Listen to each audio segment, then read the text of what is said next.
So in part 1, we described the Congressional Office, and now in chapter 2, we will go into the lobbying process. This will close the circle on what you've been doing as an activist. Everything that we do brings us closer to our goal. So now you will understand how all these pieces fit together. There are a few good practices that I suggest to you for setting up these meetings. So I call these the golden rules. Golden rule number 1 is that a congressional office will not talk to you unless you are calling on behalf of a constituent of that office. When contacting the office, you say, I am calling to schedule a short meeting between the representative and your constituent, Mary Sixto, at 64 Manor Road. The office receptionist is trained to disregard requests, i.e. hang up, unless the constituent and the constituent's address is identified in the call. So if you just say, oh hi, I'm Minneapolis for PHRA and I want a meeting, click, they're gonna just hang up on you. You need to say that you are calling on behalf of a constituent. You must have that constituent's name, you must have that constituent's address, and then you can get your business done. The whole organization, therefore, must actively recruit people to participate in constituent meetings by filling out a simple form which provides their name, address, phone, and email. That is really important, and the most important thing on that form is the address, because the address determines what district that person is in. And so our organizations in New York, we are always searching and we're always looking for constituents of particular congressmen or congresswomen who we are trying to talk to. It's really that simple. But if we have 5 constituents of one district, we then have to move on to the next district to see, okay, do we have anybody from the district next door? Golden rule number 2. Contacts with the congressional office will be repeated, consistent, cordial, and relentless. And so repeated, consistent, cordial, and relentless. We never give up. We never give up. Your consistency and the fact that you are communicating repeatedly is the indication to the scheduler and to the staffer that Philippine human rights is important. You got that? If it's important to you, you will call, you will call, you will call again and again. And so, what is the converse of that? If you call once and you never call back, that is a signal that you don't give a shit about Philippine human rights. It's just like if you have a friend of yours who calls you up, hey, Mary, you know what? I need you to do this really important thing. It's so important to me that you do X, and I need you to do this. And I need you to call me back about it before Friday, because Friday is when I need you to do this really important thing for me, okay? Because lives are on the line. Okay, so then you hear that and you think about that. Yeah, I can help my friend out, whatever. And so you call back your friend, and he answers the phone. Huh? What?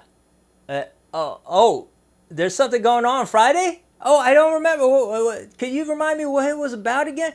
Yeah, right. Bullshit. So, what was that really important for your friend to ask of you? Well, of course, if he didn't call you back, it wasn't important, was it? He was just BSing you, right? So, it's the same thing when it comes to you. Philippine activists are risking their lives every day.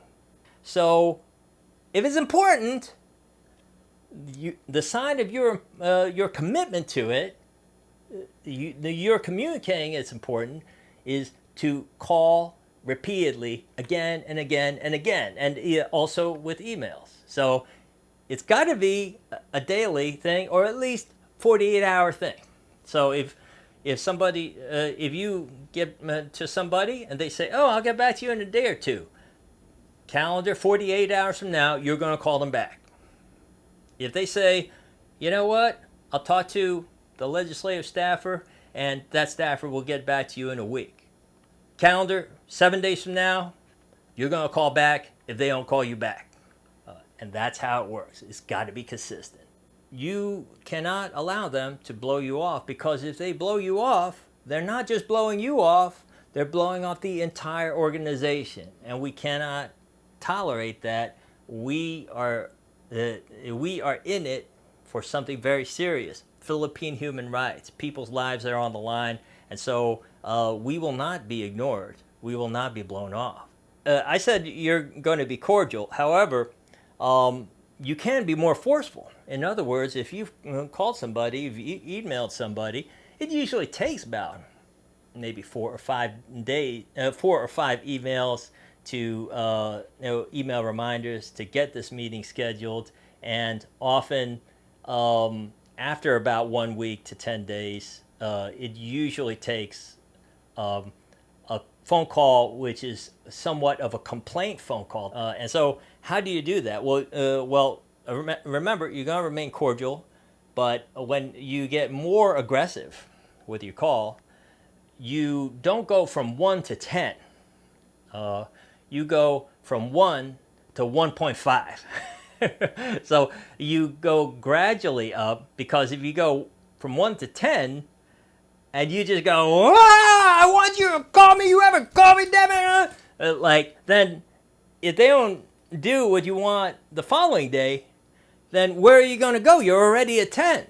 It's not going to work. So what you need to do is you need to say, "Okay, yeah, please call me back." Okay, next time is, "Excuse me, this is my second call, and please call me back." And then later on, it's, "Excuse me, I've been calling Bill for 10 days, and I have not gotten a response. And I need to talk to somebody who is a little less busy in your office, because this is a time-sensitive thing." We're talking about Philippine human rights. So that's kind of how it goes. So if you're going to get more aggressive, don't go from 1 to 10. Go from 1 to 1.5, from 1.5 to 2, like that, and do it like that. Golden rule number 3 is that in order to do these things, to reach these folks, it's important to be organized. So you need a tool. So golden rule number 3 is that your main tool is your Congressional Target List, which must be accessible to the whole organization, action-oriented, simple to read, and simple to use.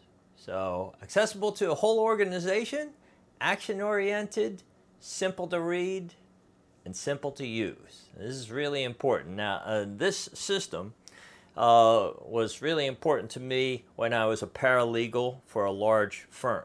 And so I wasn't even a lawyer yet, and yet I, over a course of about a year, recovered millions of dollars in a class action lawsuit. And the reason I was able to do that and to surpass a lot of the lawyers in the office is specifically because I had a really good chart. So I would wake up in the morning, I would pick up my clipboard, and it would just, I had a chart of all my clients, and it would have the name of the client, a few points of relevant information, and the last action date. And that's it. And I would just go down the list and see, the last time I took action on that case was 7 days ago. Wow, that's a long time. So I'll do something on the thing. So I just go down the list and down the list and down the list, and going down the entire list, often it wouldn't take that long. Sometimes it'd take like 10 minutes, 15 minutes. And when I have been doing lobbying for the Philippine Human Rights Act, and I follow the contacts for something like 8 congressional offices. I work on it every day, but sometimes I miss a day. But it's never taken me more than 15 minutes on any particular day. So the most work that this takes once it's set up is 15 minutes a day. But you have to be organized. The other reason why it's important is because it helps you to report everything that's going on to the other members of the organization. And so you can communicate to everybody just sending an email saying, oh, today's chart has been updated, take a look at it, and it's very easy. Now that you understand the process, you can see that everything that we do for the PHRA moves us toward our goals.